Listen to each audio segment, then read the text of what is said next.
बिस्मिल्लाहिर्रहमानिर्रहीम। अस्सलामु अलैकुम नाज़रीन, आप देख रहे हैं मेरा यूट्यूब चैनल। मैं हूं सगीर असद। मैं पहले ही कह रहा था कि हिंदुस्तान जो है ये चाइना का मुकाबला नहीं कर सकता, क्योंकि चाइना ने इनको इतनी मार मारी है 75 के बाद। अब पहली दफ़ा इतनी अकाउंटिंग में इनके फ़ौजी मार दिए गए, और कल इनके कुछ फ़ौजियों को और जनरल मेजर लेवल के ऑफिसरान को इन्होंने चाइना से मिन्नतें तरले और दूसरे मुल्कों की सिफारिशें करवा के जो है रिहा करवाया है, जो उन्होंने गिरफ्तार कर रखे थे, बंदी बना रखे थे।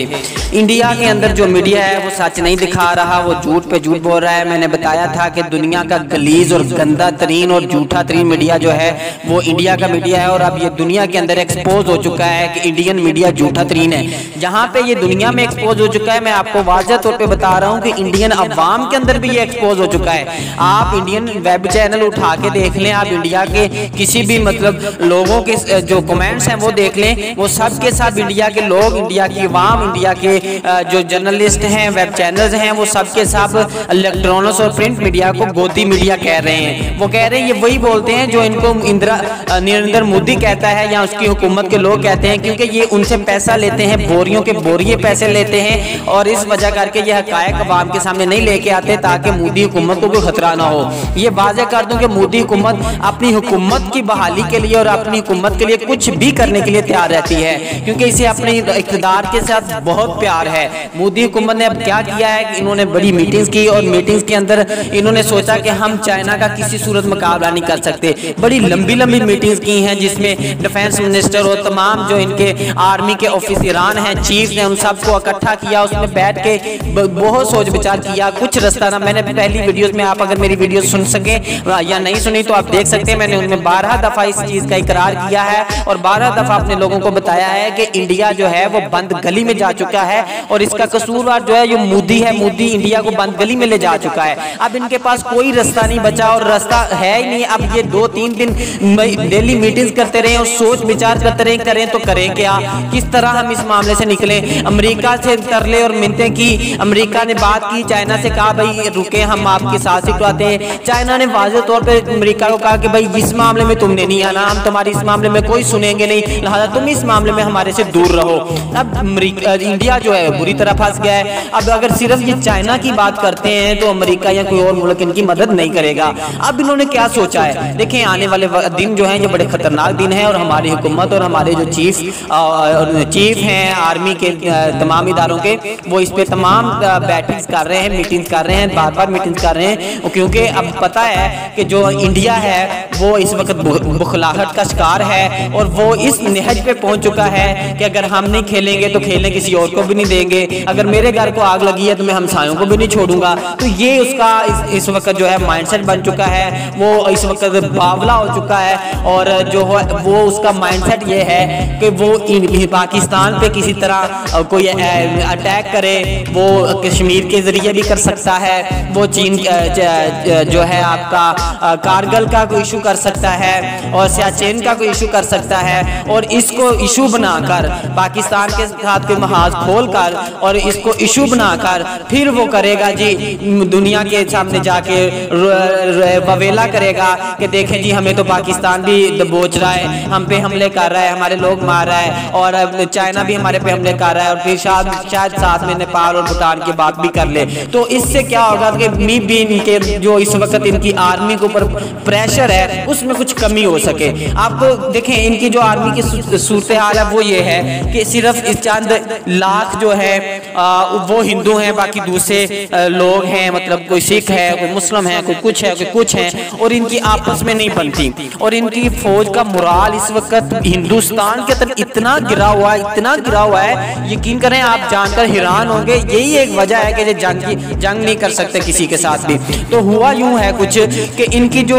यूनिट है, जिस तरह हमारे पाकिस्तान में यूनिट होते हैं हमारे आर्मी के, वहाँ पे एक यूनिट के साथ सिविलियन भी होते हैं, जिनमें मौलवी साहब होते हैं, खाकरोब होता है, माली होता है, दीगर इस तरह के जो मुलाजम है वो होते हैं, क्लर्क होते हैं, तो उनके भी इस तरह यूनिट्स में होते हैं। तो आप यकीन करें बाज उनके यूनिट ऐसे हैं जिनमें ना क्लर्क है, ना जनाब धोबी है, ना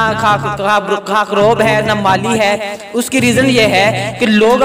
वैकेंसीज पड़ी हुई हैं, खाली सीटें पड़ी हुई हैं, असामियां पड़ी हुई हैं, लाखों की तादाद में इनके असामियां पड़ी हुई हैं, लेकिन लोग अप्लाई नहीं करते। लोग समझते हैं कि इससे बेहतर है हम कोई और काम कर लें, कम से कम जिंदा तो रहेंगे। ये तो यहाँ का पता ही कोई नहीं है। आज कश्मीर, अब जो कश्मीर के अंदर इनके फौजी वहाँ पे ड्यूटियां कर रहे हैं, यकीन करें जब वहाँ से निकलेंगे या जो निकलते हैं पहले से वो साइको हो जाते हैं। उनका माइंडसेट तो रहता ही नहीं है कि क्या उनका सारी जिंदगी उनकी डर के अंदर, प्रेशर के अंदर रही है, तो वो तो डिप्रेशन का शिकार हो गए। तो अब तो मोदी खुद डिप्रेशन का शिकार है। तो अब इनका जो टारगेट है, जो इनका गोल है, वो सिर्फ और सिर्फ यही है कि अपनी अवाम को किसी तरह चीन के मामले से, क्योंकि चाइना के हवाले से हिंदुस्तान के अंदर एक कैंपेन चल रही है कि प्रोडक्ट की बाइकआउट किया जाए। और अब तो ये मुतालबा बढ़ने लग गए, उनके बड़े जो सियासी पार्टियां हैं उनके मुतालबा ये आने लग गए कि चाइना की बाइकआउट किया जाए प्रोडक्ट से भी, और इनके जो बड़े मंसूबे हिंदुस्तान के अंदर हैं, गैस दीगर वो रेलवे के दीगर, उनको भी खत्म किया जाए। इनके साथ सारा इनको जो है दचका दिया जाए, हमने कुछ भी नहीं करना। ऐसा मुमकिन तो नहीं है, लेकिन खैर बात कर रहे हैं वो तो इस पे नहीं, इस पे जो ये ववेला हो रहा है, तो हिंदुस्तान की जो हुकूमत है, मोदी सरकार, ये किसी सूरत ये चीज बर्दाश्त नहीं करेगी, क्योंकि उन्हें पता है नुकसान हिंदुस्तान का है। अब वो अपनी वाम का, अपने लोगों का माइंडसेट और दुनिया का माइंडसेट बदलने के लिए, जो कि उनका दुनिया में ये एक्सपोज हो गए थे, और इस वक्त पूरी दुनिया को पता है कि हिंदुत्वता का नजरिया रखने वाला मोदी और हिंदू जो है ये दुनिया के लिए खतरा है, और इसकी मदद के लिए तैयार नहीं है कि ये गलत कर रहे हैं, ये खुद ठीक हो। तो अब वो दुनिया को इस नजरिए के बरक्स कुछ दिखाने के लिए सरगर्म है और कोशिश कर रहे हैं। कल से इनके जो चीफ ऑफ आर्मी स्टाफ हैं वो लद्दाख और श्रीनगर के दौरे पे हैं, वो सूरत हाल का जायजा लेने के लिए वहाँ गए हैं। असल में वो इसलिए गए हैं क्योंकि ये जो सान्या हुआ है, ये जो मामला हुआ है लद्दाख में गिलवान वैली पे, वहाँ पे जो इनके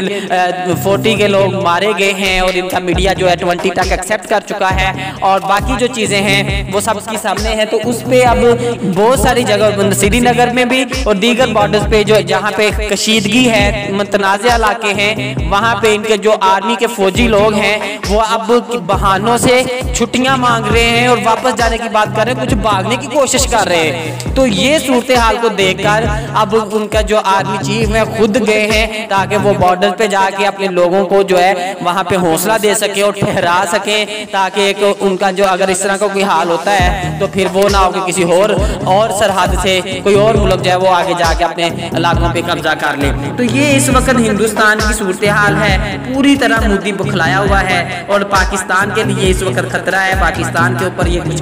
कुछ किसी वक्त भी कोई मतलब इशू कर सकते हैं, जिस तरह मैंने बताया कश्मीर या सियाचिन या कारगिल का इशू करके, और इशू दुनिया के सामने खड़ा करेंगे, जी देखें हमारे साथ जुल्म हो रहा है, ज्यादती हो रही है। और ये मोदी की शुरू से ये एक मामला रहा है कि इसने खुद इशू क्रिएट करके, जैसे पुलवामा किया, दीगर इशू किए, तो नाम जो है पाकिस्तान का लगा के दुनिया के अंदर पाकिस्तान को जो है बदनाम करने की कोशिश की, पाकिस्तान को नीचा दिखाने की कोशिश की। लेकिन अल्हम्दुलिल्लाह देखें पाकिस्तान स्टार्टिंग से, शुरू से हक पे था, सच पे था। पाकिस्तान की आर्मी ने, पाकिस्तान के इदारों ने, बिलखसूस यहाँ पे सलूट बनता है, ISI ने इतना काम किया कि दुनिया अब मान गई कि पाकिस्तान बिल्कुल राइट पे है। पाकिस्तान ने हमेशा अमन की बात की है, पाकिस्तान अमन चाहता है, पीसफुल कंट्री है, और हिंदुस्तान जो है वो टेररिस्ट स्टेट है, जिसका अमेरिका ने बरमला जो है ऐलान भी किया है कि हिंदुस्तान जो है वो दहशतगर्द है, और इन्होंने दहशतगर्दी की है, और हिंदुत्व नजरिया खतरनाक नजरिया है, और इससे इन्हें बाज आना चाहिए। तो ये इस वक्त सूरत हाल है। और दूसरी तरफ हिंदुस्तान की अवाम जो है वो तो बिल्कुल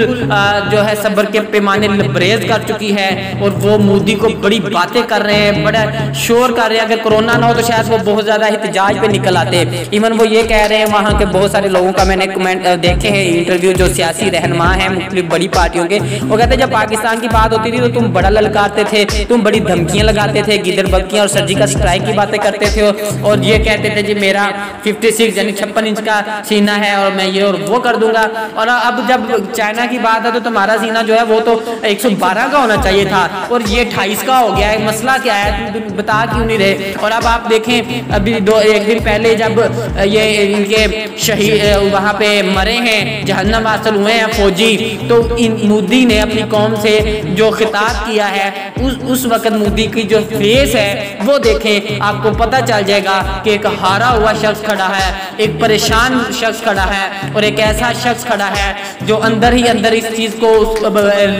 जो है देख रहा है कि यार मुझसे जुल्म हो गया और मैंने ज्यादती कर बैठा हूँ, और खुद खुद परेशान है। तो ये सोचा क्योंकि मोदी की अपनी पुलिसियों और अपनी रीजन करके उसके लोग मर रहे हैं। तो अब वक्त जो है वो बड़ा सूरत हाल, आने वाले दिन बड़े खतरनाक है पूरे खित्ते के लिए, कुछ भी बड़ा हो सकता है। अल्लाह ताला हमें, पाकिस्तान को, पूरी दुनिया को अपने हिफ्ज़ ईमान में रखे और मोदी जैसे शैतान और मोदी जैसे हिंदवत्ता नजरिया रखने वाले शख्स के नजरिए से और इसके शर से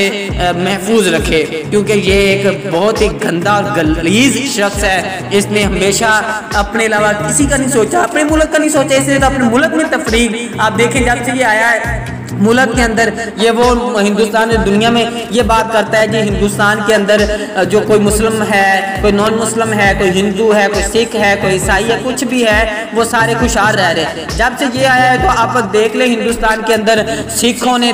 जो है वो पूरी दुनिया के अंदर इनको एक्सपोज किया कि ये सिखों के साथ किस तरह जुल्म ज्यादतियाँ और उनके गले और उनकी खवातीन के साथ ज्यादतियाँ करते हैं, गले काटते हैं। और फिर मुसलमानों के साथ जो किया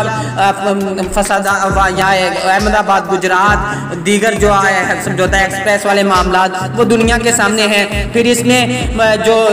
दूसरे लोगों के साथ दीगर मज़ाहब के साथ किया वो भी दुनिया के सामने है। अब दुनिया इसको जान चुकी कि इसने हिंदुस्तान को भी एक जो है हिंदुवत्ता रियासत बना दिया है और वहाँ पे भी दूसरे जो अक़लियतें हैं वो महफूज नहीं हैं, उनके साथ ये बड़ा जुल्म और ज़्यादतियाँ करते हैं। कश्मीर के अंदर आप देखें इन्होंने ख़वातीन के साथ किस तरह, आज ही हमारी शरी मिजारी ने बयान दिया है कि इनके फौजी जो है, इनके प्रूफ हमारे पास आ गए हैं कि वो वहाँ कश्मीर के अंदर इज्तिमाई ज़्यादतियाँ ख़वातीन के साथ करते हैं। तो ये जब करेंगे, इतना जुल्म करेंगे, तो मैं आपको वाज़ह बताऊँ, जुल्म होता है और जब जुल्म बढ़ता है तो फिर मिट जाता है। जुल्म ने एक दिन मिटना ही होता है। हमारे चैनल को जिन लोगों ने सब्सक्राइब नहीं किया, सब्सक्राइब कर दीजिए, बेल आइकन को प्रेस कर दीजिए। वीडियो पसंद आए तो